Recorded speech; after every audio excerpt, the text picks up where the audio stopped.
Hi friends, I'm Aunt Bee. Welcome to my farm. Today we have a really fun activity planned, but before we do that, we need to give some leftovers to the geese. We've got some tomatoes and a cupcake. Which one do you think they'll like better? Let's find out. Oh, they're getting in the pond. Goosies, come here. Look, come here.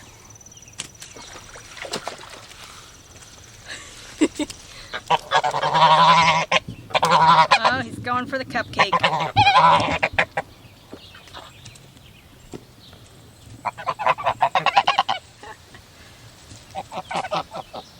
Oh, but the girl goose seems to like the tomato better.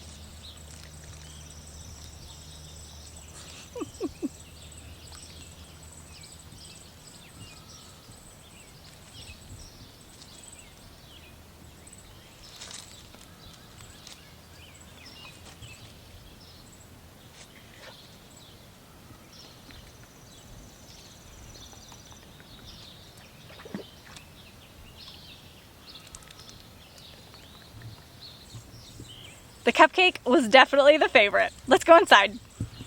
All right guys, we are inside and today's project is we are gonna make our own butter.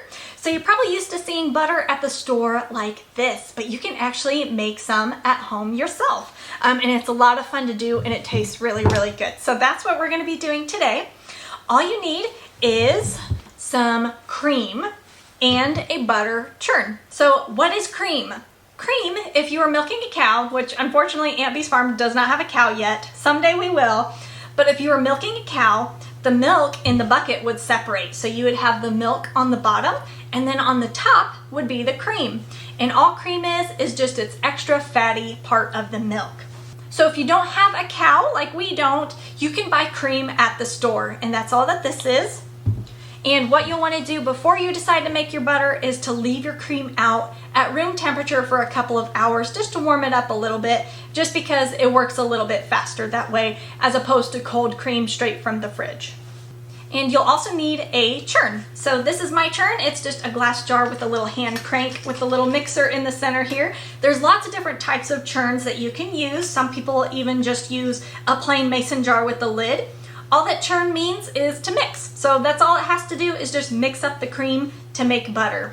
All right, so to work our butter churn, all we have to do is take the lid off. So we just have our jar here and we're gonna pour in just a little bit of cream, just a couple of inches. You don't wanna pour too much because it doesn't work very well if it's too full. It takes way longer. So that's maybe 1.5 inches of cream there. And we're gonna put our lid back on.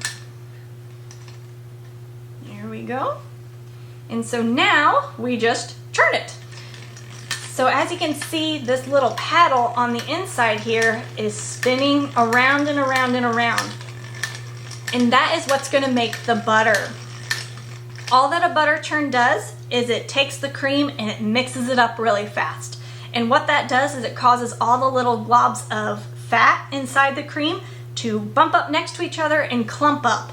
And eventually it'll all clump up enough to where we have butter. And what you'll end up with is a nice big chunk of butter and buttermilk, which will be the liquid part that's left over. So now we just churn and it takes quite a while. So we'll probably fast forward through this part, but this is all that we do. It's pretty easy.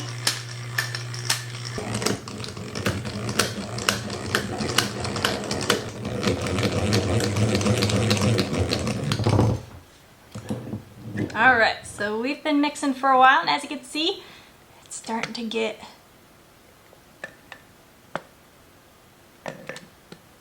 thicker and thicker. So we're gonna keep on going until we have butter.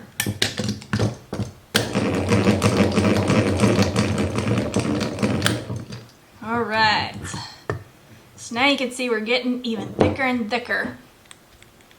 So here is where we're starting to get the butter. You see how nice and thick that is? We're gonna keep going though. We're not quite done yet. This takes a long time. So we're gonna keep on churning.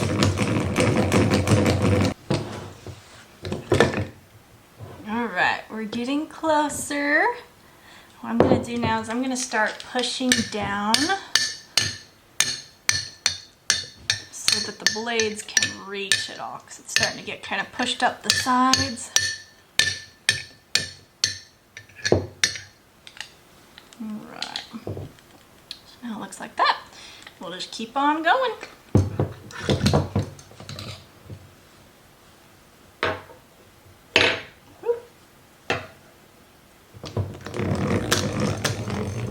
Alright guys, I think we are all set. So here's what we have. You can see the inside. It's nice and yellow and chunky, and then there is the liquid buttermilk, which is separate.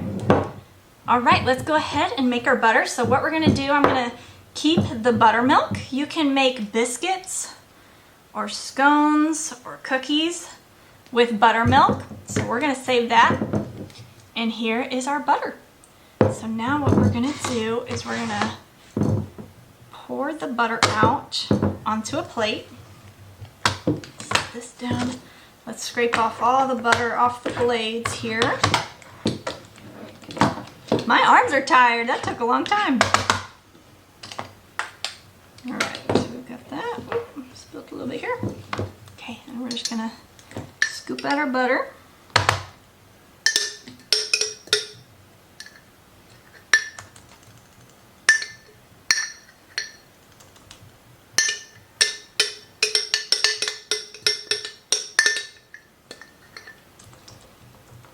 All right, so we're not quite done yet because there's still some buttermilk in with our butter. So what we want to do is rinse this under cold water and use this spoon to kind of press it all around until we get all that buttermilk out. So we're going to go do that real quick. All right, so we just rinsed all the buttermilk off in nice cool water, and we kind of squished it around to get all that buttermilk out of any little pockets in there. Doesn't it look delicious? Now here's the fun part, guys. Whenever you're making your own butter, you can flavor it however you want. Now you can eat it just plain, just the way it is. It's still delicious, just totally plain. But you can add some salt. If you want to make something really fun, you can add some honey and cinnamon and put that on some bread. That would taste really good. You can get really creative and mix all kinds of stuff in with your butter. All right, I'm just gonna make some regular old salted butter. So I've got some sea salt here. Add a little bit to the top, and then we're just gonna use our spoon to mix it up. So the salt's all mixed in there.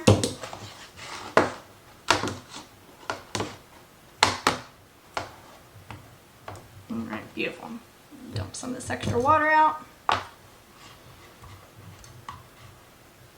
All right, guys, our butter is all done. So now here's the fun part, which is eating it. So I've got a little roll here. Let's take a test. Good, very good.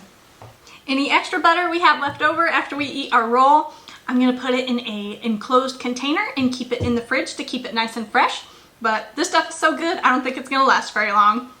Thank you guys so much for watching, and we'll see you later. Bye.